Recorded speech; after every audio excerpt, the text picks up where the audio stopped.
which measurements are taken in order to calculate the resistivity of the metal of a piece of wire? तो अगर किसी metal की resistivity निकालनी हो तो क्या क्या मेजरमेंट्स लेनी पड़ेंगे हमें?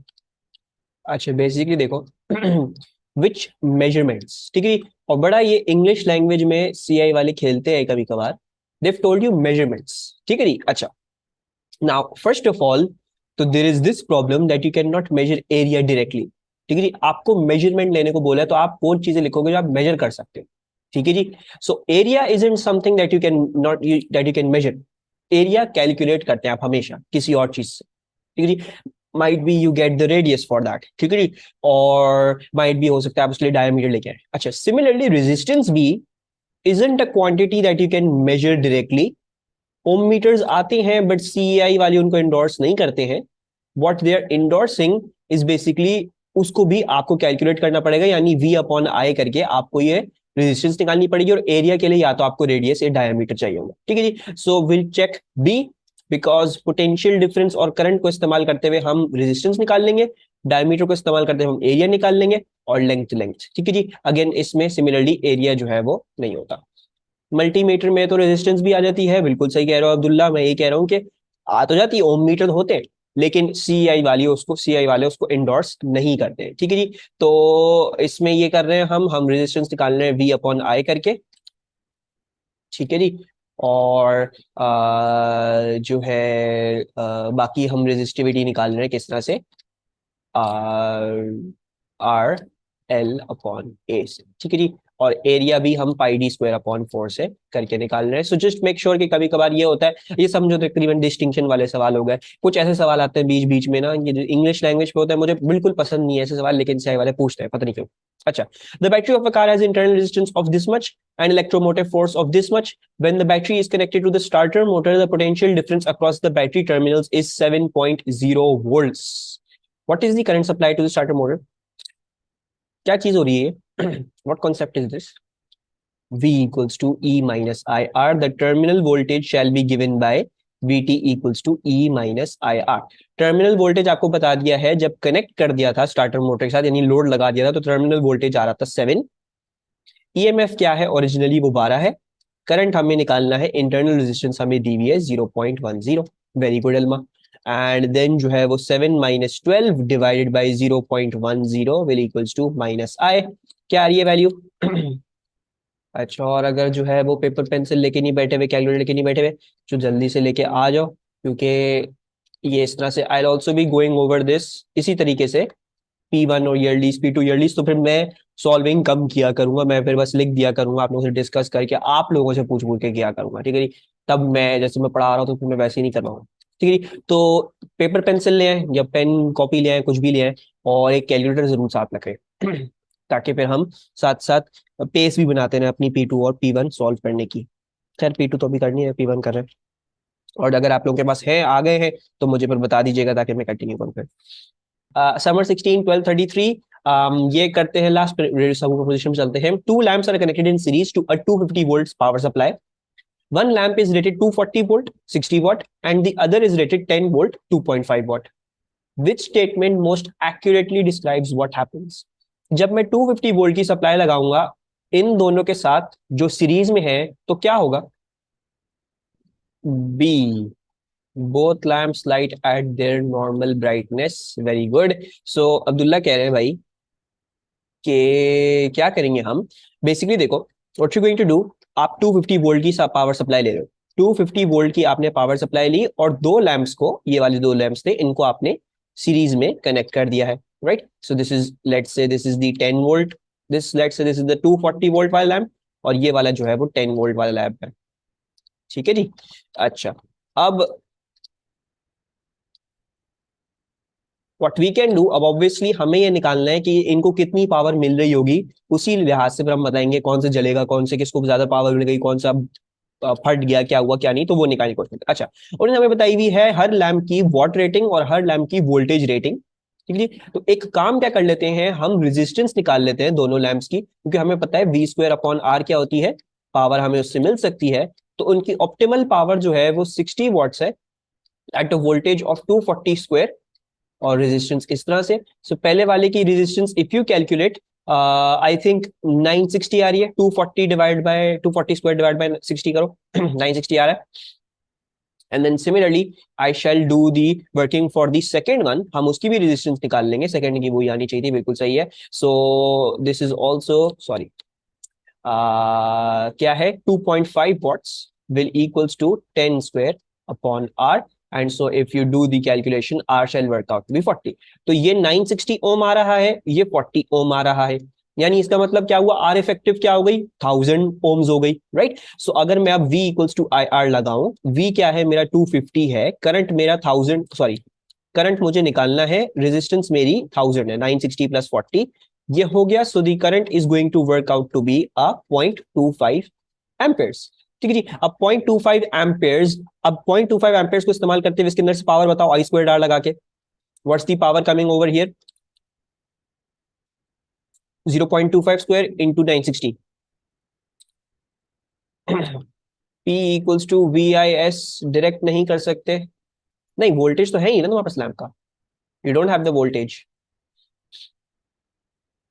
We don't have the voltages.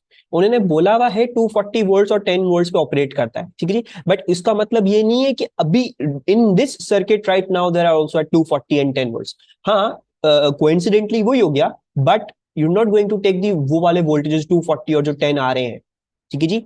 May be अगर मैं इस पर 1000 वोल्ट्स लगा देता तो फिर तो वो किसी और तरीके से टूटता. रेजिस्टेंस के रेशियो से अगर वोल्टेज डिवाइड करें, हाँ उससे भी कर सकते हो, you can do that through that way भी, बट मुझे बस पावर्स निकाल दो ना उससे. करंट निकाल लिया हमने, करंट और रेजिस्टेंस को मल्टीप्लाई कर दो, अब तक पावर जिसका भी ढूंढ लो आप लोग, not a big deal. I square R करके कर लो, वोल्टेज का रेशियो निकाल के, बस मुझे पावर बता दो दोनों की जो आ रही है. वाई कांट वी यूज 240, मैं बताता हूँ, मैं बताता हूँ. अरे अल्लाह, अच्छा है, मैं एक मिनट पावर्स लिख दूं इनकी. 960 into 0.25 square, this is going to be 60 watts पे ये चलेगा. और दूसरा वाला क्या है 40 इंटू 0.25 स्क्वायर, तो 2.5 वॉट्स पे ये चलेगा. यानी अभी फिलहाल जो ये सर्किट में कनेक्टेड है इसको मिलेंगे 60 वॉट्स, तो ये बिल्कुल सही चलेगा. और इसको मिलेंगे 2.5 वॉट्स, मतलब दोनों को अपनी मैक्सिमम पावर्स ही मिल रही है, तो बेस्ट, कुछ भी मसला नहीं होगा. अच्छा, अब कुछ चीजें मैं एक्सप्लेन करता चलूं भाई.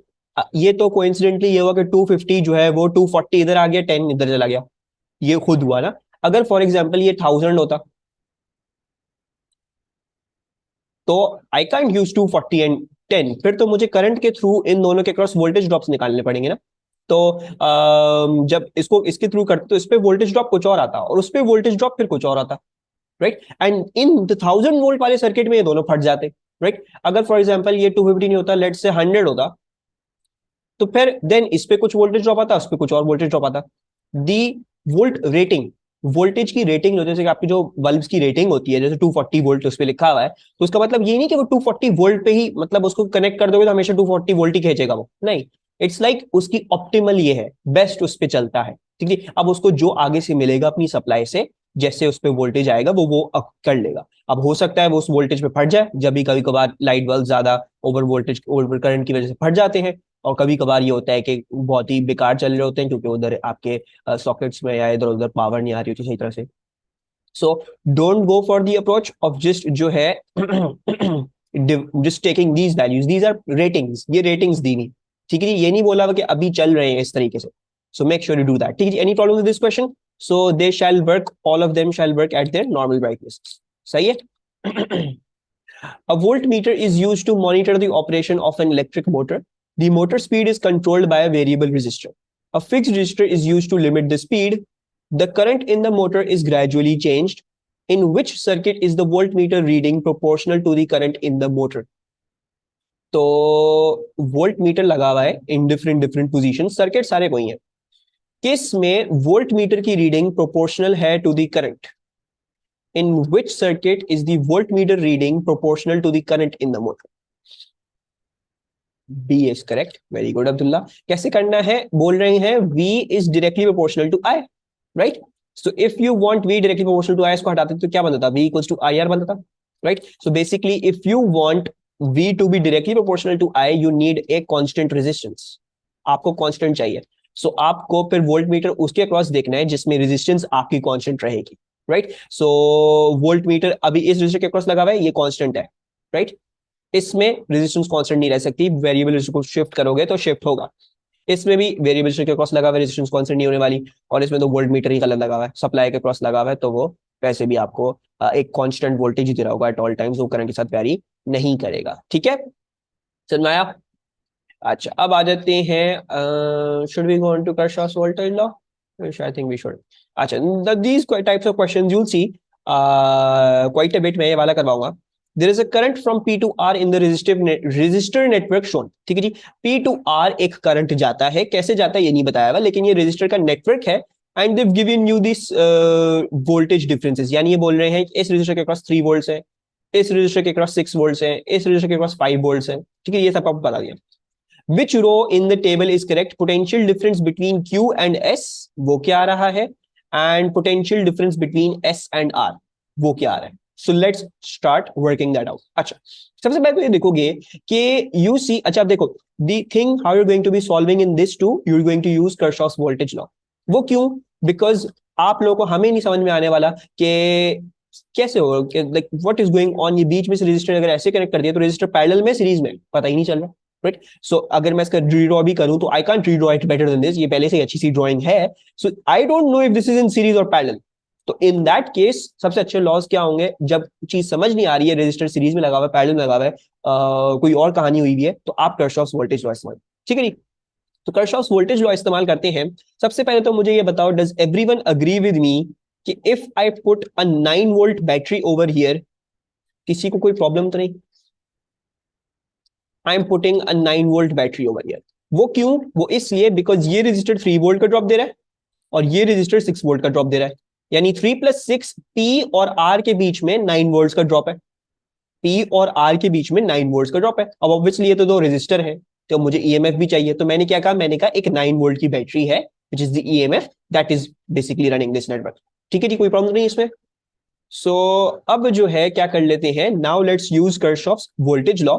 सबसे पहले तो इसको इस्तेमाल कर लेते हैं किस चीज में, हम एस टू आर वाली चीज निकाल लेते हैं, क्योंकि मेरे ख्याल से तो वो आसान होगा। अब Kirchhoff's वोल्टेज लॉ पूरा लंबा वाला मेथड नहीं करवा रहा, क्योंकि इसमें मल्टीपल बैटरीज या वो चीजें नहीं है, तो हम ईएमएफ स्पीडी वाली चीज से कर लेते हैं। ये हमारी रेफरेंस बैटरी है, प्लस माइनस 9 वोल्ट ये ईएमएफ हो गया, 9 इज द ईएमएफ। अच्छा जी, 5 volt is the potential difference, तो ये सब्ट्रैक्ट होगा इसमें से। एंड देन सिमिलरली, अच्छा मैं लूप लूप बना दूं जरा, लूप। तो loop that I am taking this loop, this this, इधर से ये वाला, फिर ये इन दो में से जाता हुआ ये और ये। I am taking this loop, you can choose any loop, आपको जिस लूप में कैलकुलेशन करनी हो आप वो लूप ले सकते हो। मैं सबसे पहले ये आउटर रिंग जो है ये वाला लूप ले रहा हूं, ताकि मेरे पास ये वाली रेजिस्टेंस का वोल्टेज आ रहा है। ठीक है। अच्छा, now it is the sum of EMFs minus the sum of potential differences. EMF क्या है, वो 9 वोल्ट है। पोटेंशियल डिफरेंस क्या है, पहला वाला 5 वोल्ट है, तो यानी वो माइनस होगा उसमें से। और दूसरा वाला मुझे नहीं पता, लेट्स से दैट्स एक्स। और सम ऑफ वोल्टेजेस क्या होता है in a closed loop, that is always equal to 0। So if you do calculate this, आपके पास एक्स आ जाएगा 4 वोल्ट्स, यानी मुझे ये पता चल गया कि यहाँ पे जो है वो 4 वोल्ट्स। ठीक है जी। तो हमारे पास अब दो आंसर्स, अब आपकी प्रोबेबिलिटी कम हो जाएगी कि आप या तो ये वाला चूज करो या तो ये वाला। अब ये भी जरा देख लेते हैं, अगेन Kirchhoff's वोल्टेज लॉ लगाएंगे, लेकिन इन अ डिफरेंट लूप। ठीक है जी, डिफरेंट लूप में लगा लेते हैं। ऐसा करते हैं, अच्छा आप कोई भी लूप इस्तेमाल करो, आप ये वाला इस्तेमाल कर सकते हो, आपकी मर्जी है, right. If you want to go like this, इसके थ्रू जाओ, फिर इस के अंदर से जाओ, फिर इधर से आके फिर उधर जाओ, right. But take a pathway जिसमें फिर वो बीच वाला रजिस्टर हो। ठीक है, आप यहां से जाओ ऊपर वाले रजिस्टर में से, फिर इसमें से जाते हुए फिर इधर से आते हुए फिर लूप क्लोज कर लो। या फिर आप क्या कर सकते थे, आप ये कर सकते थे कि आप जो है वो जाते नीचे वाले में से, फिर इधर से आते हैं, फिर ऊपर में से, और फिर इधर वापस आते। ठीक है जी, बहरहाल मैं वो वाले ले रहा हूँ। फिर you can do both ways से दोनों वही आंसर आएंगे, बस एक का आंसर माइनस आएगा, एक का आंसर पॉजिटिव में आएगा, क्योंकि वो दो डायरेक्शंस अलग हो जाएंगी आपकी।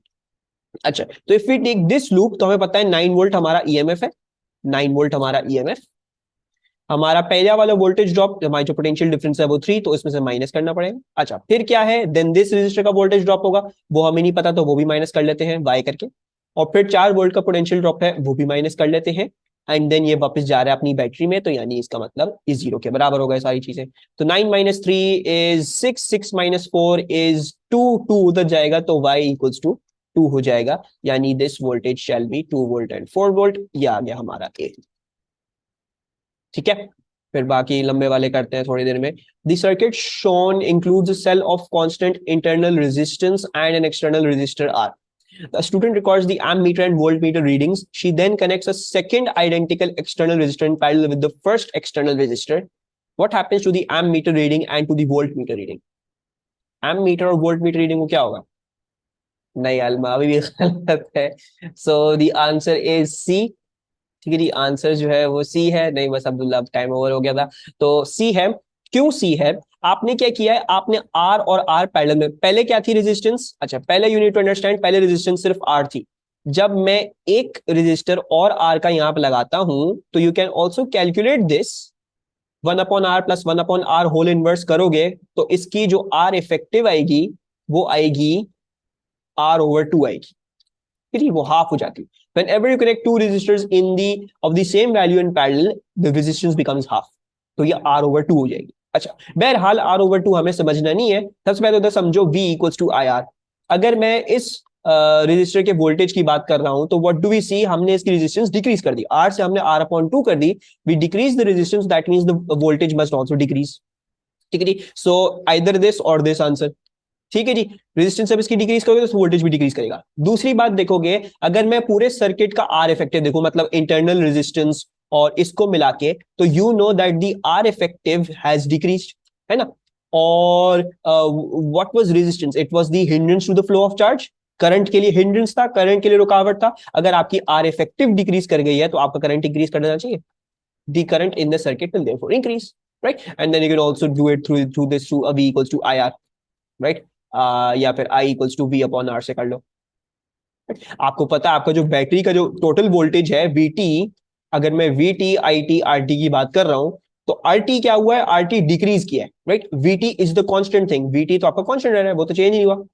तो IT must have increased, right. So IT increases and voltmeter VT नहीं है, वोल्टमीटर ये वाला है, इस वाले रजिस्टर का वोल्टेज. ठीक है जी. So that should decrease.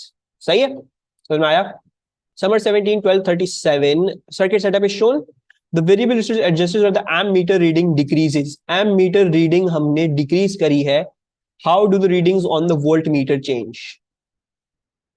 So क्या किया है सर्किट में? Why would the ammeter reading decrease? Ammeter reading decrease तब करी होगी ना जब इसकी रेजिस्टेंस बढ़ाई होगी, राइट. ऑब्वियसली ये तो रेजिस्टर आर है, राइट. इसकी रेजिस्टेंस तो फिक्स्ड है.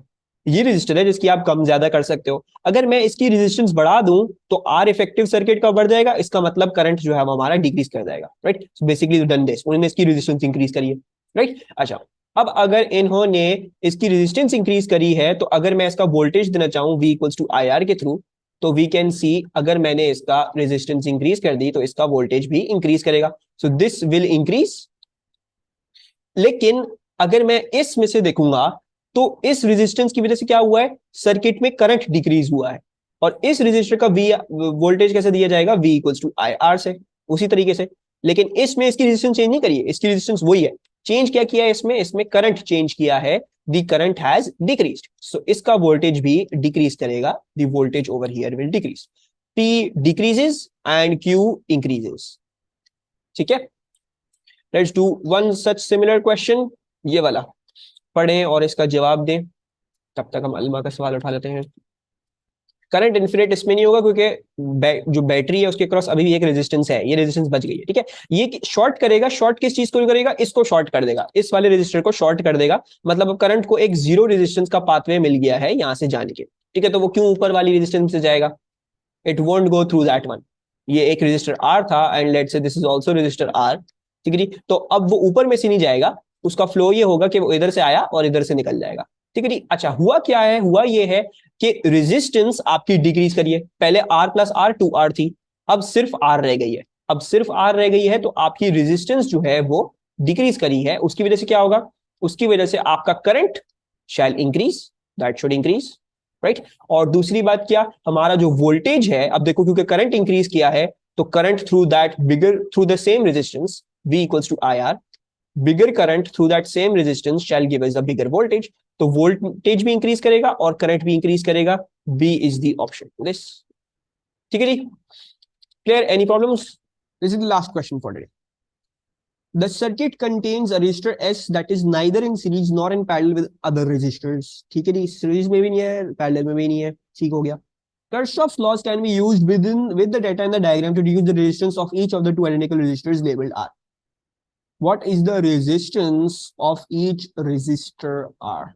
ठीक है जी, Kirchhoff's law इस्तेमाल कर लेते हैं, हमें कोई प्रॉब्लम की बात नहीं है. चलिए, हमें नजर आता है 4 एम्पियर इधर आते हैं, 3 एम्पियर ऊपर जाते हैं, नीचे कितने जाएंगे? 4 में से 3 अगर ऊपर चले गए तो 4 में से नीचे कितने जाएंगे? 4 में से नीचे 1 एम्पियर जाएगा. 1 एम्पियर जब इधर गया, ठीक है, 3 में से 0.5 इधर चले गए तो इधर आगे कितने गए? इधर 2.5 आ गए. अच्छा, 0.5 इधर आ रहे हैं, 1 एम्पियर इधर आ रहे हैं, आर में कितने जा रहे हैं करंट?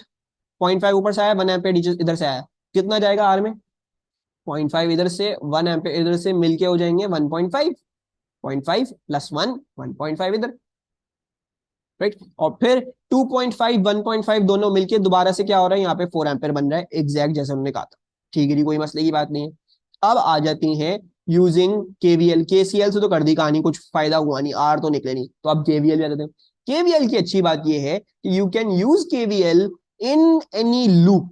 तो इंस्टेड ऑफ टेकिंग एनी फालतू सा लूप, इंस्टेड ऑफ टेकिंग ये लूप जिसमें ये अननोन रेजिस्टेंसेस आए जो हमें पता ही नहीं है, we will be taking the loop जो हमारे काम का है. So I will take this loop, सिर्फ ये लूप लूंगा, बाकी जितनी फालतू रेजिस्टेंसेस थी वो सब मैंने छोड़ दी, मुझे करने की जरूरत नहीं उनके बाद. मुझे 0.5 पता है, मुझे आर पता है, मुझे आर पता है, मैंने करंट निकाली, सब क्या आराम से कर लेता वर्किंग.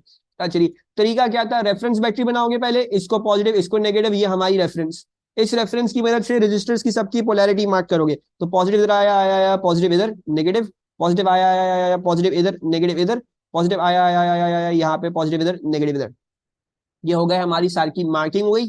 ठीक है जी, आवाज आ रही है ना, सबको क्लियर आ रही है? ठीक है, यहाँ तक कोई प्रॉब्लम तो नहीं? अच्छा, ये हो गई, हमने मार्किंग कर ली. अब चलते हैं एक एंटी क्लॉकवाइज, नहीं चलते हैं क्लॉकवाइज फैशन में. Let's go in A clockwise fashion. हम क्लॉकवाइज जाएंगे और दूसरी कहानी क्या करेंगे, जब हम पॉजिटिव से नेगेटिव जाएंगे तो मैं इसको क्या लिखूंगा, मैं इसको एक पॉजिटिव वोल्टेज लिखूंगा. चलो वर्किंग करना शुरू कर देते भाई. चलिए, लेट्स से हम यहां से स्टार्ट कर रहे हैं, तो आगे चलो चलो चलो, पहले बैटरी में से जाएंगे, बैटरी के प्लस से माइनस गए यानी +12 लिखेंगे इसको. चलिए, फिर इंटरनल रेजिस्टेंस में से जा रहे हैं, इंटरनल रेजिस्टेंस 0.5 की है, नेगेटिव टू पॉजिटिव जा रहे हैं, इसका वोल्टेज नेगेटिव में लिखेंगे. करंट कितना गया इसमें से करंट जा रहा था 4 एम्पेयर, तो इसमें से -4 इंटू 0.5. फिर आगे चलो चलो चलो चलो, इसके नेगेटिव में आए, नेगेटिव टू पॉजिटिव जा रहे हैं, उसमें से 1.5 एम्पीयर जा रहे थे, इसकी रेजिस्टेंस आर है. ओके, अभी कंप्यूटर बंद होते होते बचा है 1.5 आर. ठीक है, ये आ गया. फिर उसके बाद आगे चलो चलो, negative to positive are 1 ampere जा रहे हैं इसमें से, सो -1 एम आर. और वापस से कहां पे आ गए, वापस से वहां पे आ गए, यानी sum of all voltages in a closed loop is equal to 0. 12 - 2 -1.5 R minus R equals to 0. 12 - 2 10, उधर भेज दोगे इन दोनों को, ये आ जाएगा 2.5 R. R equals to 10 divide by 2.5, 5 ohms. आ गया आंसर, हो गई सॉल्विंग. 5 ओम हमारा आंसर ये रहा. ठीक है, are we good with this? Happy?